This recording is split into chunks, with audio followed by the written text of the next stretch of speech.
You're alive. All right, good morning and welcome to the House Environment Committee. This morning, we are going to be looking at two proposals of amendment from the Senate. First is on H 928, technical corrections to fish and wildlife statutes with our legislative counsel, Bradley Showman. Morning, Bradley Showman, Office of Legislative Counsel, and I'm looking through the side-by-side comparison for H 928 that I sent you folks, and it looks like you have that. If you'd like me to put that up on the screen, I will. Otherwise, we can just look here. I stitched this together from the amendments that passed the Senate yesterday, and at the end of this, it has a more detailed outline of the changes to the points violations. So we can look at those now and go through those. You'll see on page 2, the first change there is on section SS. This is a 10-point violation. The House passed version is on the left. The Senate proposal of amendment is on the right. And they're taking out, the Senate's proposing to take out the 10-point violation for section 5.3 of the bear management rule. That's taking more than one bear per calendar year. That's being moved to a 20-point violation. We're looking on page 3, and now there's 3 highlighted instances of amendment here. And so the Senate proposal is adding to 20-point violations in the bear, turkey, and deer management rules here. And to get a better sense of what these changes are, it's actually, I hate to make you flip back and forth, but it's just a function of how I put this together. Flipping to about page 9 of your handout, and it says, there's a separate chart that says points division change comparison with statutory text. Here, I'm not seeing page numbers. I'm sorry. It looks like States. It's 10 VSA 4502B3. yes, it is.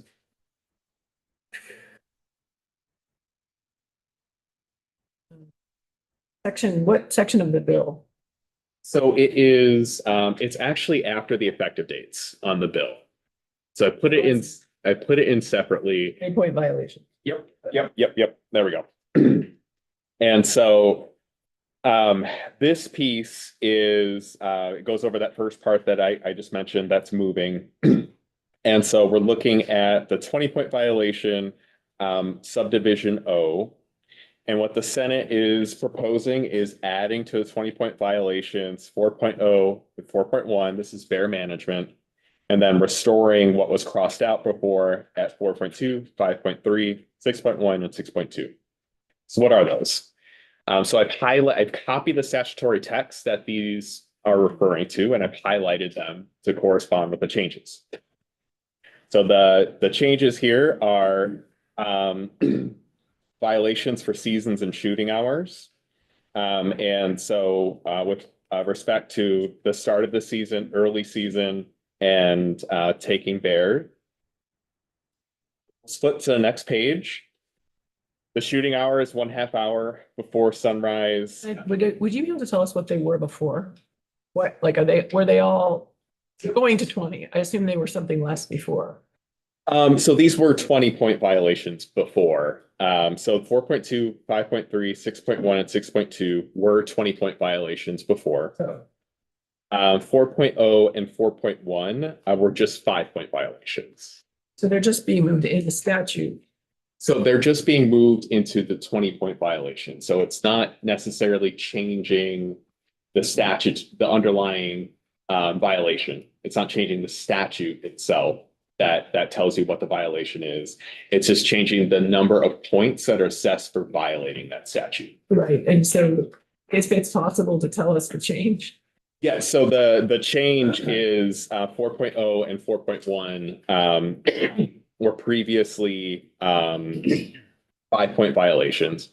And then 4.2, 5.3, 6.1, and 6.2 were The House proposed removing those violations, and they would have been 5-point violations, and now they're 20-point violations. Sorry, starting at 5.3, 4.2, 4.2. 5.3, Yes. 6.1, They and were- 6.2. They were all that.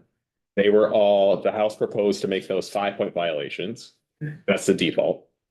And now they are going to be restoring them to being 20-point violations. Okay. Because before the House amended, they were 20-point Oh, okay. violations. Okay. And now it's coming back to being 20-point violations is the proposal. Representative Wade. Just to remind me, what's the penalty for a 20? It's a 3-year suspension. And 5? There is no suspension penalty for a 5. To get a 1-year suspension, you need at least 10 points in 5 years. Okay, thanks. And Fish and Wildlife supported this change? These are their changes. And so these are changes from them. They brought us the 5 and then they wanted to go back to 20? I think so, and I don't know the rationale for that, but I do think so. Okay, thank you. The rationale is because it's been that way for a long, long time and there hasn't been any changes and they decided to upgrade those. One wonders why they downgraded them with us, but anyway, keep going. That was the starting point. It's a downgrade. So we're looking at the top of the next page on it says 4.2 shooting hours. So these are again 20-point violations. Wait, can you wait? All highlighted text. Yeah.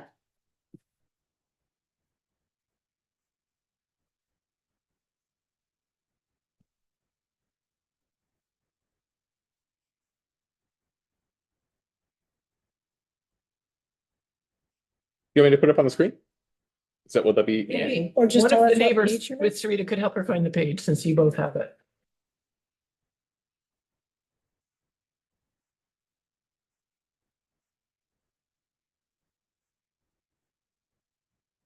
Yeah, that would be. I'll put it up on the screen. Here's, all right. Good. Oh, it doesn't have page. No.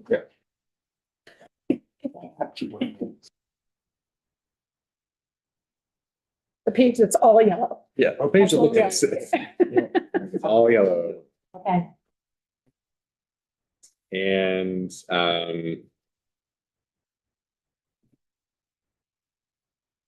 so at the top of that page, I'll talk as I'm trying to put this up. On the top of that page, we're looking at section 4.2, that's shooting violations. Those will be a 20-point violation on the Senate proposal of amendment. Remember, the Senate proposal of amendment is on the right-hand side. 5.3 is not taking more than 1 black bear per calendar year. And I'm just going to click share, get this up on my screen. I have a breath here. And 6.1, any person hunting, pursuing, or harvesting, or in any manner involved in the taking of black bear with the use of dogs must hold a valid big game hunting license, use only department registered dogs, and have purchased a valid bear tag. In addition, the person hunting, pursuing, harvesting, or in any manner involved in taking of a black bear with the use of dogs must hold a valid bear dog permit or accompany a bear dog permit holder.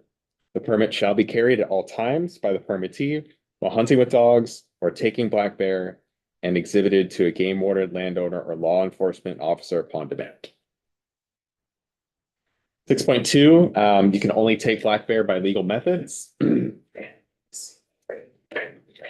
Representative Pritchard.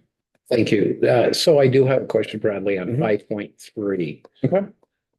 A person shall not harvest more than 1 black bear per calendar year. Now, presently, Fish and Wildlife is thinking of changing that. They're thinking of extending the season and adding a second limit of 2. Mhm. So how would that word verbiage affect them from doing that?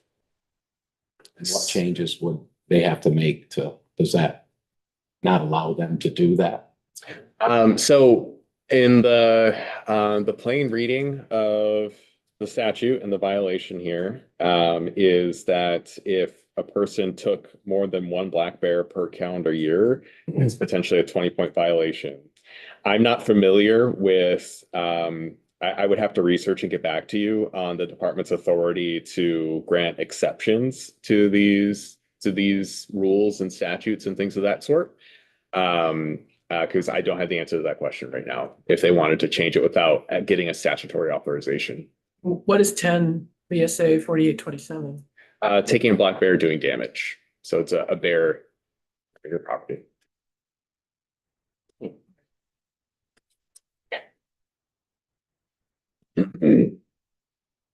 And so 6.2 is legal methods. So a person shall not take a black bear except by legal means or methods. And if the subsection B is if you take with a bow and arrow upon demand of game warden or other enforcement authority, you have to show proof of having a prior archery license or having passed a hunter education course approved in Vermont. And so just kind of scrolling past a page to the following page, looking at P from Paul, turkeys. And so it is, the proposal of amendment is to add to 20-point violations 4.1, 4.4, 5.1, 5.2, and 5.4. Is it the same situation where they toggled back and forth between these requests? I think they are adding these pieces. So these are additions to their request from the House. And so there isn't a corresponding thing in the House that the House crossed off here. Sorry, answer that again. They are adding these. These are being added to what the House proposed. But we didn't downgrade them to 5 and then put them to 20. That's exactly right. Yeah. So this is just These are new. yeah. So it would essentially be from a 5-point violation to a 20-point violation. Thank you. So section 4 in the statute is spring season for turkeys, and 4.1 is the date. The spring season for turkeys is May 1st through May 31st. 4.4 is during the spring season. So we're at section 4. You can take 2 bearded wild turkeys per person per season. Number 5 is the fall season, and so you can take turkey in the fall season with bows and arrows, and the fall season starts October 1st to the Friday prior to regular deer season. And then on the next page, there's shotgun bow and arrow / crossbow season, and then the dates there for 16 consecutive days, beginning 21 days prior to the regular deer season. 5.2 is shooting hours. 1/2 hour before sunrise, 1/2 hour after sunset. And 5.4, forgot to scroll, my apologies. And 5.4 is the bag limit, 1 turkey per season. Okay. All right. And so we have deer, we're at the very bottom here. They're adding sections 5.1, 6.1, 6.2, 7.1, 7.2, 8.2, 9.1, 9.2. Section 5.1 says a person shall not take more than 4 white-tailed deer in a calendar year, only one of which may be a legal buck, with the following exceptions. And then there's some exceptions for youth, novice hunter season, or excuse me, youth and novice hunters. They shall be allowed to take 2 legal bucks, provided that one is taken during youth or novice season, not to exceed the annual limit for 4 white-tailed deer. Person shall be allowed to take 1 additional buck, not to exceed the annual limit of 4 white-tailed deer, provided they have purchased a second buck tag, previously taken and reported antlerless deer in the current year, and previously taken and reported an antlered buck in the current year that had at least 1 antler with 3 or more antler points. Yes. Are we still in 20-point violations? These are 20-point violations, yes. Number 6 is regular season. So the regular season is 12 days prior to Thanksgiving for deers. The limit is during regular season, one legal buck, not to exceed the annual limit as prescribed in section 5.1. One antlerless deer per antlerless deer permit, not to exceed the annual limits. 7.1, this is October muzzle loader season.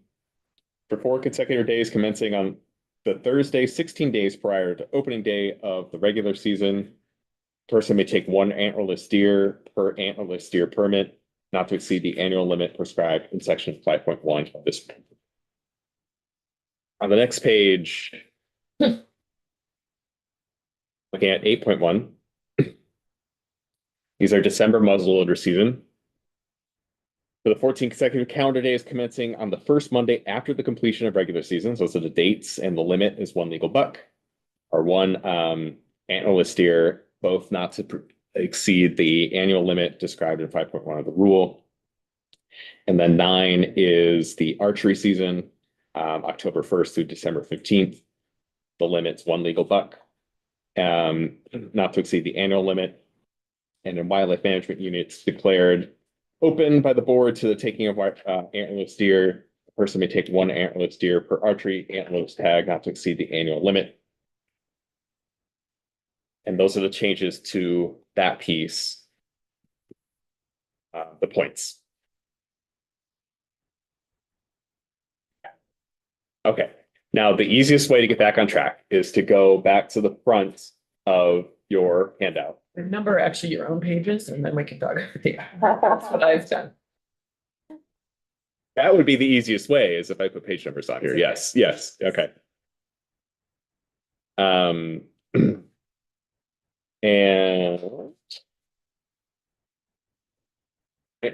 And so no changes to the expiration of the license, the dates.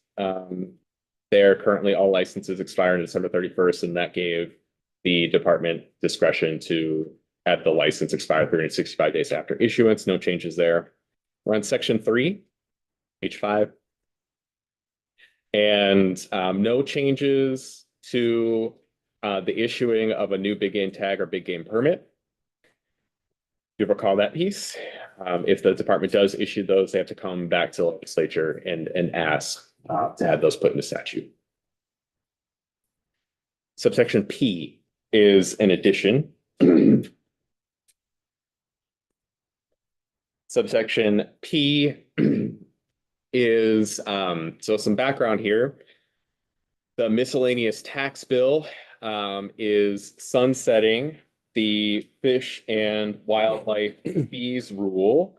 The fees for the use of Fish and Wildlife Department lands and facilities.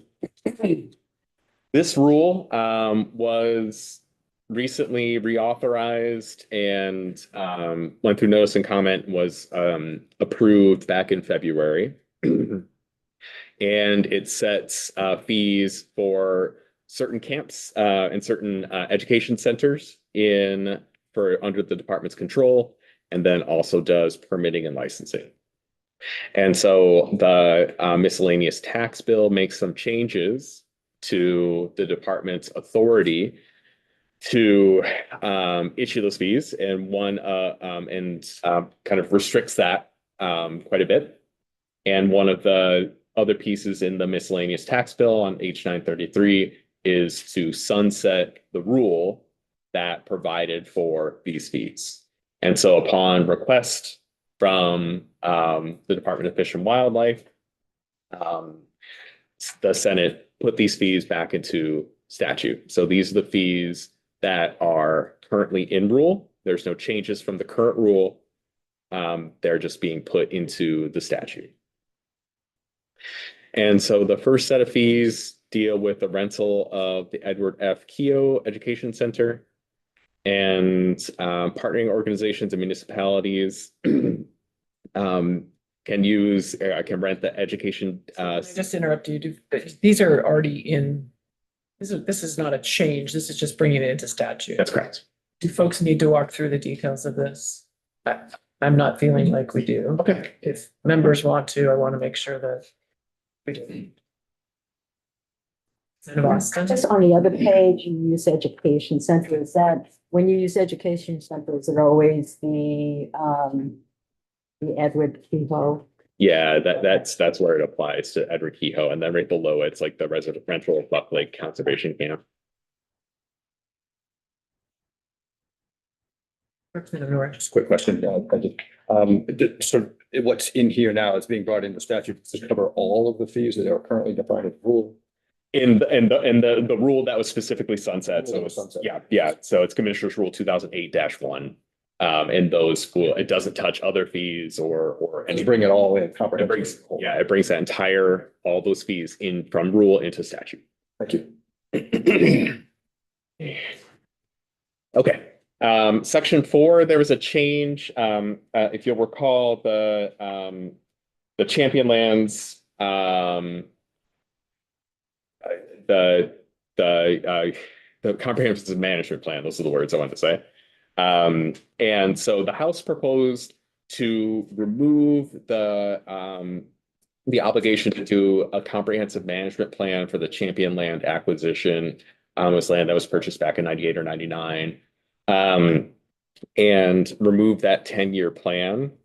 And the department testified that, they provide, a management plan every 20 years and things of the sort, but they weren't able to do it every 10 years. And so the House proposal was just to kind of remove a section of session law that required them to do reporting every 10 years. What the Senate proposed is to remove the reporting for every 10 years, but also maintain the piece of, and we'll see here on subdivision 2, involve Vermont citizens and municipalities when developing and updating the long-term comprehensive management plan of portions of the lands which are transferred to it. And so it maintains the obligation to involve community members and things of that sort. Just for those lands, not for all of their management plans? So this portion relates to the transfer of lands from the land grant that's specified here, the Champion Lands. I'm not familiar with the other obligations on their other lands and kind of the reporting and involvement piece on those on their other lands. I think we had that conversation with them and that they do it, and so I'm curious why the Senate thought they had to put it back, but you don't need to speak for the Senate, and I'm very interested in kind of getting through this. Yeah, and they had, the department did testify that have testified that they do involve community members anyway, but that there's that piece. And then the effective date has unchanged. And that's the amendments. Thank you. Do members have questions? Representative Pritchard, are you good on these? You're the reporter of the bill? Representative North? I just have a question for Chris. So it looks like a lot of things are getting moved from 5-point violations to 20-point violations. Is that you would have expected? Does that seem reasonable to you? Reasonable? Oh, there's a lot better than I do. Don't play the game fairly, you should be penalized. Okay, great. I'm happy with that. Waiver? This is a matter of interpretation, it may not be changed at all. But if you go on first page, section G, close to the bottom, it says use of machine guns and auto loading rifles. I don't know what an auto loading rifle is. I know what it's and I don't know what it's. I'm actually not familiar with what an auto loading rifle is. I can look that up. I mean, an auto loading rifle. I think that refers to statute. I think it refers to statute and it says a semi-automatic with a capacity of no more than 6 rounds, I believe. But also just reminding us the change which we made, was it from, what was it from to this 10-point? Because now it's just going to a 10-point, right? Yeah, so the change, it did, so the House or the Senate didn't change anything with respect to the auto loading rifles. What the House proposed was to remove the gun suppressors from the 10-point violation because gun suppressors are no longer unlawful. That's And the Senate is concurring in that. I just don't know I don't have the definition of auto loading rifle handy. So that's a.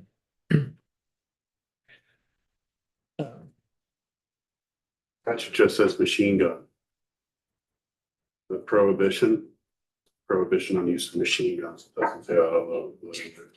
I mean, it says it in here, 40, the way, you mean this, Just saying that there might be a disconnect. I thought they had changed that. Or it's just- so I'm sorry, Michael, can you help? Maybe for the record also. So this is Michael Grady, legislative council, the prohibition on what types of weapons you can use in Title 10. I believe it says machine gun. Doesn't say and auto loading rifles. Sorry, could you repeat that? It doesn't say and auto loading rifles like it does in what we're looking at. Hold on a second. Yeah, I think it does with a capacity of no more than. Yeah, NVSA 4704, it says machine gun. So where did and Oh, auto? no, they replaced it. They Yeah. replaced it. They added machine gun and then they added auto loading rifle with magazine capacity. So you have more six. So they're both in there now. Who's they? You. Yeah, in our bill. So our bill is the addition of that. Yeah. Oh, interesting. All right, well, I guess you'd have to follow up. I don't remember when they put What on. brought us that change? Well, the Yeah. difference. I was educated. Yeah. Semi-auto, you had to pull the trigger each time to. The gun would reload. But an auto rifle would be like an M16 selector switch saying full auto. It'll run the clip right straight through on one trigger. Same thing with a BAR. So I just think that needs a little clarification. Well. Okay. We're probably not gonna have time to clarify that right now. Further questions for Bradley? Comments? Just real quickly, just can hunters shoot from a drone?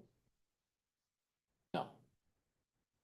I'm not familiar with a hunter being able to shoot with a drone. I would have to research that for you. No motorized vehicle. Which that would be. First, we're gonna do a straw poll on what's before us. Stay focused. Because it puts We have aircraft. another bill to walk through before the floor. All those in favor of accepting the Senate proposal of amendment, please raise your hand. Right. I'm seeing everyone in the room raising their hand and waiting. If Kate Logan is going to also concur. Can you hear me okay? You can. Okay, I support the amendment. Thank you. All right, so that is 11 in favor of the proposal from the Senate and 0. So thank you, Bradley. Thank you, Brenda. Thank you.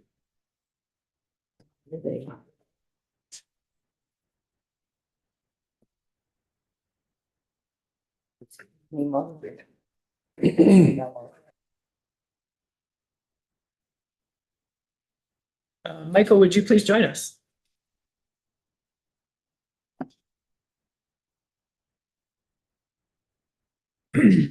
So I want to remind folks that we did walk through the changes from the Senate previously, and I will then therefore ask Michael, to the best of his recollection and knowledge,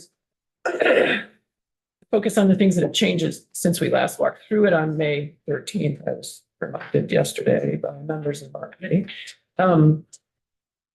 There haven't been any. There haven't been any. Oh, I thought the handling fee piece had changed. No, that is in the side by side that I showed you. Okay, so how do folks want to proceed? Representative Chapin? Well, I thought Senate Finance made a change. Not that I'm aware of. I can look. I wasn't in there when Senate Finance voted, but Be sure there's a Senate Finance amendment, but I couldn't tell what was different. Okay.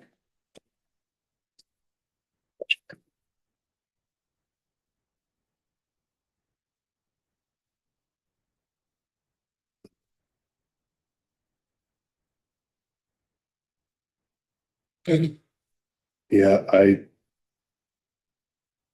1 second.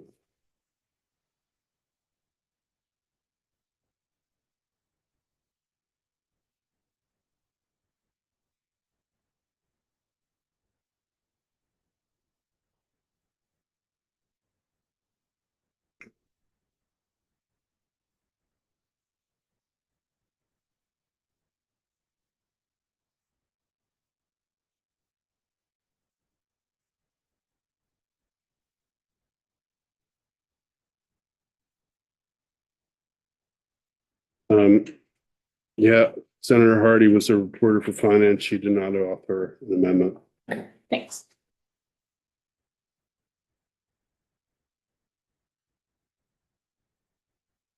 Representative Austin. Yeah, I did hear from Ben Day, who is representing Burlington Coca-Cola that has a distributor in Colchester. And he is very concerned about the 1 cent increase, 3.5, 4.5 cents.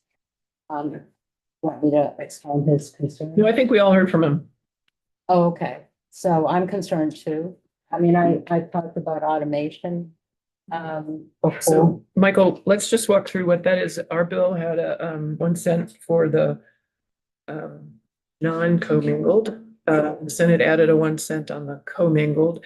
They're both going in this draft into effect July 1. Yep. Yeah. So it looks like you all have the side by side in front of you, so I'm just going to work from that. Okay. So if you go to page 4 of the side by side, you'll see where there's the beverage container deposit. That's staying at 5 cents, but then you go to page 5 and you will see where the changes are for the handling fee. You'll see that the handling fee for beverage containers that are part of the commingling program increases from 3.5 cents to 4.5 cents. That is new. That was not in the House proposal. The Senate proposal does have the same as you for the non-commingled of increasing the handling fee from 4 to 5 cents. And then because for the first year of the stewardship plan, there is also a handling fee. The language at the end of sub B was changed beginning on March 1, 2029. Retailer, person operating redemption center shall be reimbursed for beverage containers that are covered by a stewardship plan moved by the secretary under this chapter according to the fair compensation requirements. The fair compensation requirements of the plan for the first 15 months, March 1, 2029 to July 1, 2030 will have a handling fee of 4 cents per container, regardless of commingled or non-commingled.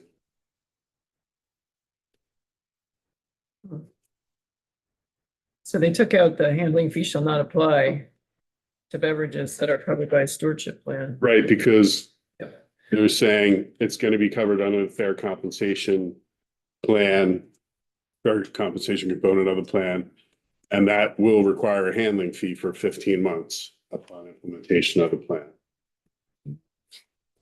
Where's that defined?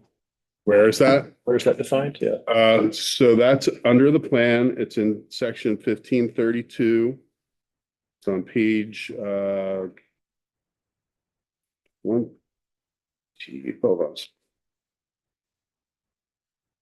on. On page 20. Of the side by side subdivision 2B, A2B. Yeah. And it provides for the fair operation compensation, the plan shall satisfy all the following.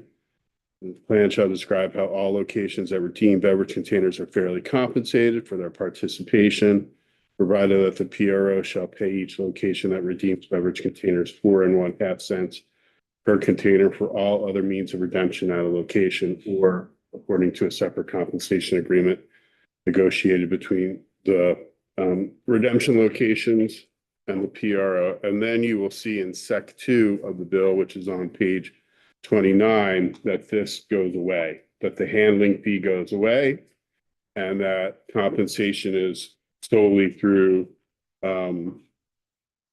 negotiation. And that's not right. It's not Sec 2, it's Sec 7.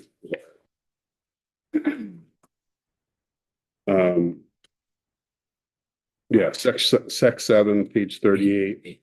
That's where the handling fee under the plan is struck.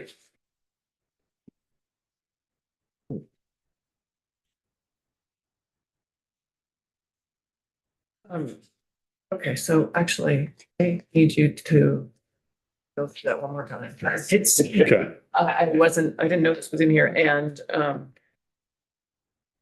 maybe I'll try and say what I think it is and you can tell me Or so, wrong, which is, let's go back to 1532. Or 1532 on page 5. Yeah. So there's a short-term increase in the handling fee before the PRO implements the stewardship plan. And this is what that is on page 5. Short-term for commingled, the handling fee is increased from 3 1/2 to 4 1/2 cents. And for non-commingled, it's increased from 4 to 5 cents. But as you see on page 5, beginning March 1, 2029, compensation shall be according to the fair compensation requirement of the plan. And that takes you to page 20. So beginning March 2029, compensation for points of redemption are going to be controlled by the fair compensation requirement of the plan. And you will see there that, and the dates are not embedded here, but you will see here that the handling fee is 4 1/2 cents per container for all containers, all other means of redemption. And under section 7, this then sunsets the handling fee under the plan sunsets on July 1, 2030. So since the plan goes into effect March 1, 2029, and this is repealed July 1, 2030, the handling fee under the plan only in effect for 15 months. And that is to provide a buffer to the redemption centers. Redemption centers testified pretty clearly in the Senate that they are experiencing cost pressures, that they are not making a profit through redemption, that they're operating at a loss, that they support the increase in the handling fee because it will allow them to continue operating. And that they were looking for some surety in the first year of the plan about what their compensation would be. On the converse side of that, which sounds like you've already received advocacy about how the handling fee will, from testimony, increase the cost to manufacturers and distributors by 1.8 million, approximately 1.8 million annually. I believe one of the advocates said yesterday that that will kind of be almost evenly split between those that are selling alcoholic beverages, beer, and other alcoholic beverages covered by the program, and the other half would be covered by the entity selling the non-alcoholic beverages. And that's just not like any sort of official breakdown. It's just how they think the market will play out. So I guess when I was understanding this change, it didn't overlap with the standing up of the PRO. So I'm confused now.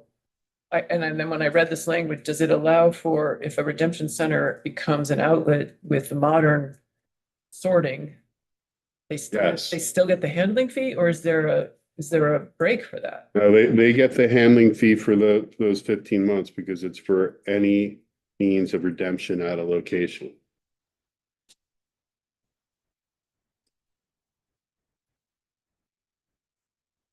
I don't get that then. I'm afraid that actually might put the redemption centers at a disadvantage for investing in PR investment by the PR. Well, one of the other reasons why it was ended at 2030 is that the grant program doesn't start until 2030. Oh, Page oh, 36. so theoretically, there's not overlap. Yeah. The handling fee and the grant program don't overlap.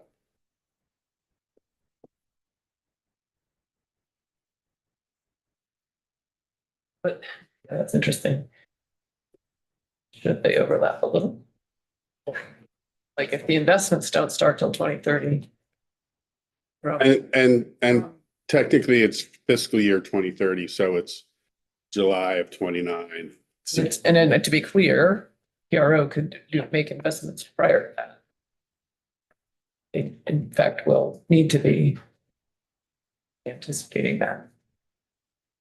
Okay. Anyway, I know do members have questions for Michael further on this? I provided a listing of the major changes in the bill. Probably a little bit more detailed than it needs to be, but I wanted to make sure that everything that I thought was you could get a question on is there. So there's a summary of about 18 changes that the Senate made on your website. Summary of what? A summary of the 18 major changes that the Senate made. That's on your web page.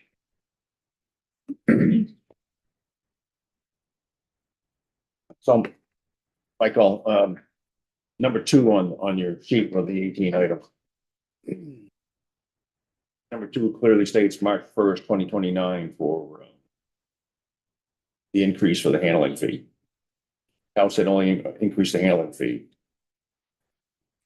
4 to 5 cents for non-commingled. Right. And then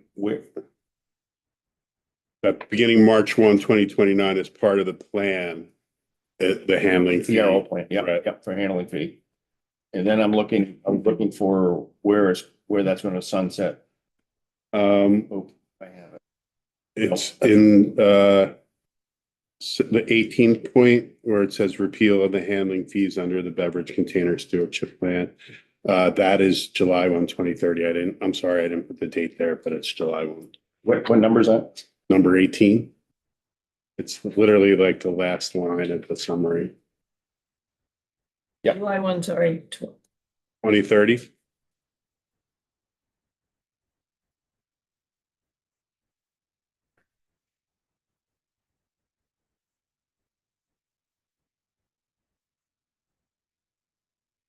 That's the repeal of the handling fee. Mhm.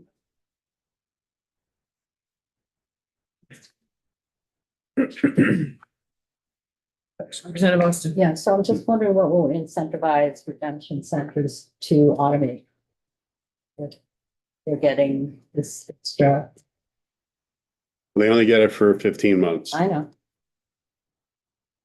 And how much money is in the PRO fund to help them transition? So in the first 2 fiscal years, it's $1 million each year. And in the last 2 fiscal years, it's $750,000 each year. It doesn't seem like a lot of money. All the redemption centers in Vermont to transition to automate, but I mean, it sounds like we're the PRO is supposed to be making sure that we are transitioning. And Is there- and investing. Yeah, is there a kind of anticipated amount of redemption centers that will? Remember, we have the geographic distribution requirements. And yeah. Yeah. I know there's folks in the room who are maybe wanting to add things, maybe giving them a moment to comment on this part of the bill. Let's go around the room and start with Paul Burns. You want to say anything? Thanks, Madam Chair. For the record, Paul Burns, Executive Director of VPIRG. To say from our perspective, this legislation is the product of a lot of compromise. And there's a great deal in this bill that virtually all the interested stakeholders can agree on. There are provisions that we would change if we had a magic wand, and I'm sure there are provisions that others would change. On balance, this is a very good bill. We strongly support it. It stabilizes the program and provides some important improvements that I think will put it in a better place to succeed in the years to come. So we favor that. We favor this modest and temporary increase in the handling fee as well as an important way to keep redemption centers in business, good for consumers, as well as obviously the people who own and work at redemption centers. So thank you. Others want to comment? Chris, right? I'm sorry. Yes. Thank you. Good morning. Chris Rice from MMR on behalf of the Beverage Association of Vermont. Appreciate the committee's work on this bill. I've been working on this issue for a long time. The bill that this committee produced, we were okay with. We don't support the addition of the handling fee increase that is coming over from the Senate, primarily for two reasons. The added costs that will be passed on to consumers. That's a little shy of $2 million a year. Beyond that, the concern that you've heard already about what that might do for reforms down the road. We're concerned that that will frustrate, if not undermine, the important reforms that are part of the underlying bill. That is the only way that we see moving the bottle bill system to something that is more sustainable, that is at a manageable cost. We've seen what happens in other states with this ever increasing spiral of handling fees, added costs, the need to come back for more handling fees. We see that in Maine. They're already up to 6 cents. They're asking for more. So we're concerned about that dynamic. Being realistic, I can read where things are headed. If the committee in the House is willing to go along with the Senate proposal of amendment, we would simply ask for a delay in the implementation of the handling fee by 6 months to give us time to implement that change, program it into our systems so that we can do it in a thoughtful way, so that that doesn't upset the system quite as much as it might otherwise with that change coming less than a month after enactment. So that's a pitch. I appreciate the time. Okay, thank you. It leaves me with a number of questions. Was Maine trying to stand up a PRO? Is Maine They trying? are. Yeah. They are trying to implement some reforms. Every state has a different system. That's also, the inverse may be also true, that this incentivizes you all to get the PRO stood up, excuse me,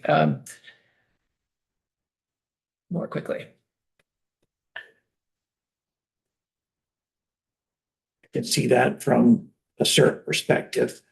A successful PRO is going to require partnership between both the PRO and the redemption network, as you have in your version of the bill. Got to maximize use of the existing redemption infrastructure. Those are our partners today. We foresee them to be our partners in the future. The concern is if those partners have a 30% increase in their revenue to continue doing business the way they've done it in the past. Concern is whether and how much willingness there will be to embrace reforms going forward. That's an unknown, but that's the concern. Michael, would this language allow for a redemption center to opt out of the handling fee? Should they be kind of well invested in by the PRO? So there is the option for compensation through a negotiated agreement. That could preclude the handling fee. It could, I mean, that would be part of the agreement.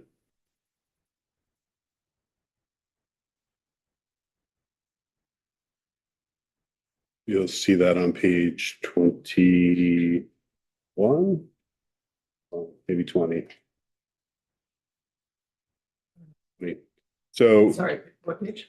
page 20 of the side-by-side. Section 2. You can see that there's the plan shall describe how there's going to be fair compensation provided that the PRO shall pay 4 1/2 cents or according to a separate compensation agreement. Okay, that's the part I was like, I want to make sure I understand. Okay, so it does allow for that. Yeah, it's an or, Very clear. Okay, thank you. and it doesn't say only after the 15 months of the handling fee. Sorry, I don't remember your. What's our limit of redemption? Thanks. I'd like to thank the committee for all the work that we've put in on this. I think these guys covered both sides, so I won't bore you with all the details. One of the things I want to touch on is the 15 months.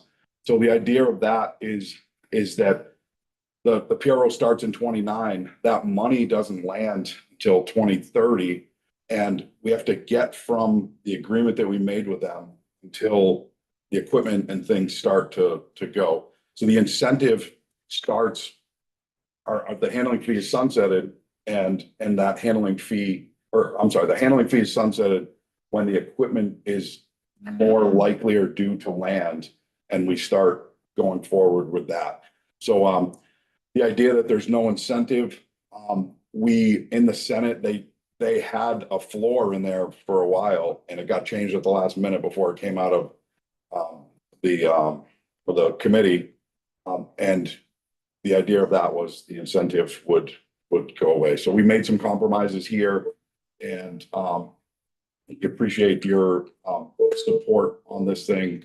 We haven't had a raise in 20 years, as you've heard multiple times. And nobody sounded the alarms with consumers when Coke and Pepsi raised their prices almost 200 to 300% the last 10 years. And we haven't got a raise in 20. So we ask that you support it. And I welcome any questions. If anybody has any questions on how we got here or what happened in the Senate, I'd love to talk about that. Thank you. Nick. Hi, Nick Sherman on behalf of the Vermont Wholesale Beverage Association. Those are the beer distributors. The beer distributors are Vermont companies. They're based in Vermont and they employ hundreds of Vermonters. And we have the same concerns as Mr. Rice expressed about the increase in fee, both from an impact on implementing the PRO and the effect on that, and also just the immediate impact on the business. And I won't go into more detail because Chris covered it, but what I will say is that a 6-month delay in the enactment date of the handling fee would go a long way into just helping these companies work into this new cost. Right now, one of the companies told me yesterday that they are dealing with $250,000 in unanticipated diesel costs because of what's happening in the diesel market.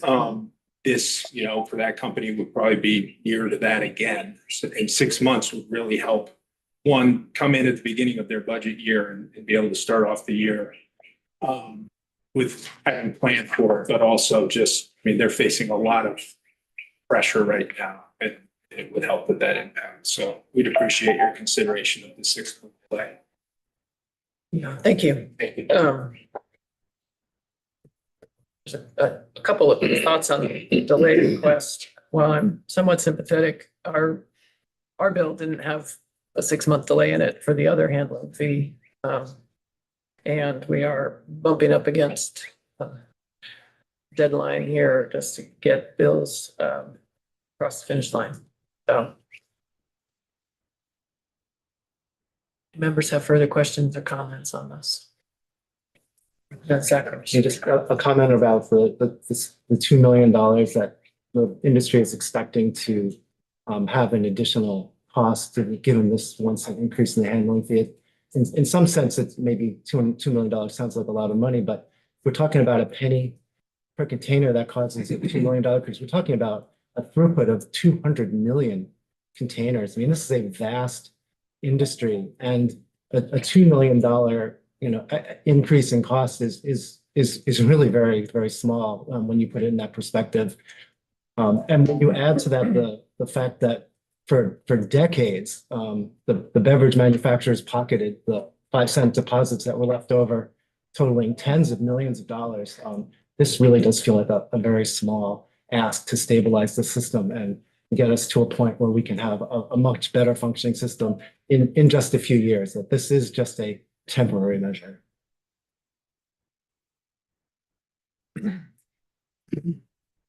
Yeah, I also want to say that we didn't know about the increase in fuel costs when we were doing this bill.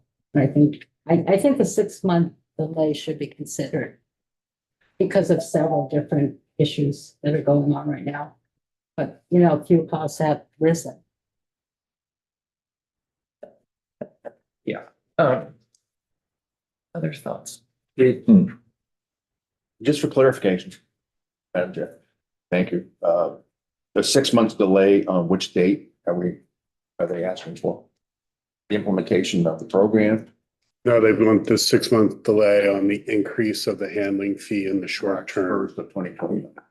No, they want remember how the handling fee for commingled and non-commingled increases, that increases July 1, 2026. They want that to be pushed out to January 1, 2027. The fee under the plan would still be March 1, 2029. Thank you. All right, members, something. I will. I think there's value in pushing out the 6 months just for computerization changes. Let alone the kinds of which we can't predict. My thoughts.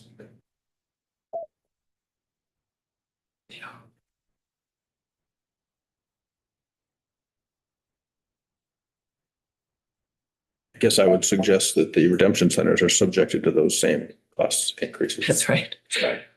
We're all suffering with the cost. Same cost increases and redemption centers are. I mean, I guess I kind of keep going back to, well, this was not a request with the increase of the other penny. And it is, as Representative Sadkowitz very, very articulately stated that not a lot of money in a much larger industry. And and I know the Senate took a lot of testimony from our locally owned redemption centers that, they're struggling just to make ends meet. And as Representative North just pointed out, they have the same cost pressures.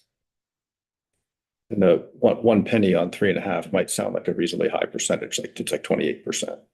But they haven't gotten anything in 2 decades. Yeah. All right. Great if we could do a straw poll on this now, but I want to make sure folks are solid ground. And it's temporary. And it's temporary. Yeah. I'm just asking for the 6-month delay. Okay, well, that also may not be possible. Right, no, but not the one set. So, not, let that go, but I think the 6-month delay would be a reasonable. It may be that it's reasonable and we may not have time on the calendar. So I think right now you are considering throwing out the baby with the bathwater by doing that. Just to clarify what you're saying, are you saying that if we tried to make a change, in other words, amend the amendment? Yes. It would have to go back to the Senate and the whole roundy round. Has to And we just don't have time this week to get that done before session ends. Right. Calendar bath. It's a real risk.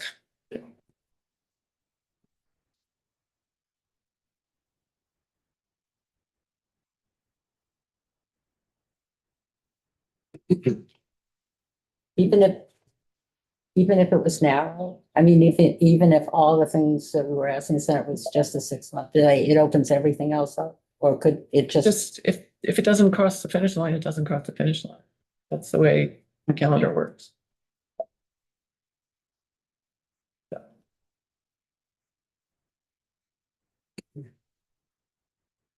Even the committee of conference at this point, Oh, that would really delay it. No way. Just trying to think of all the options. No. It's tough. It's hard. There's other bills that have a lot of really, Yeah. really big things happening in them.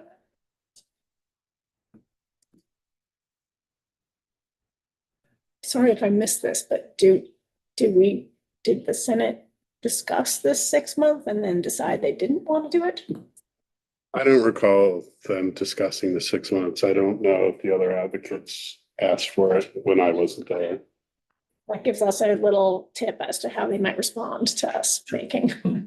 It was brought up at the very last minute that they would try to do that, and in essence of time, it just.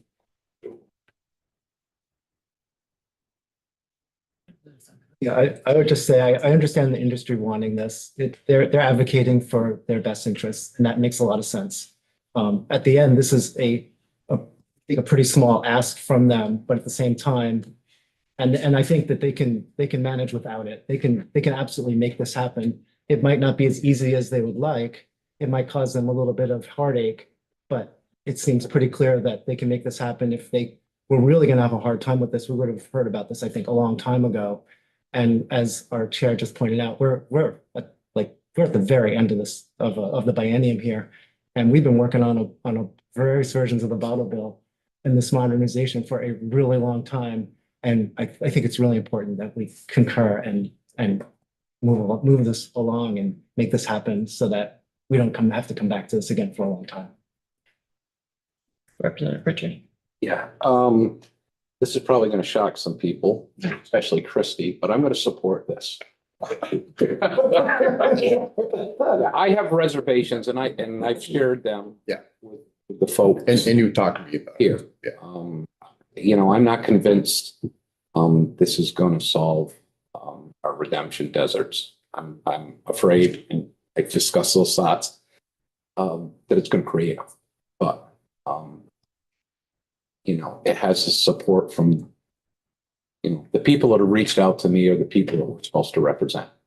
And I know I voted against this every time, but I'm gonna support it and hope for the best. So. I appreciate it. Well, here, I made it just for you. This is your gift horse. I'm not a very good artist. Clarification that is a horse. It might be a mule. It's pretty good. All right, with that, all those in favor of the Senate proposal of amendment for H 915, please raise your hands. Sarita. Oh. All right, Kate Logan. All right, no, I'm kidding. 10-1-0.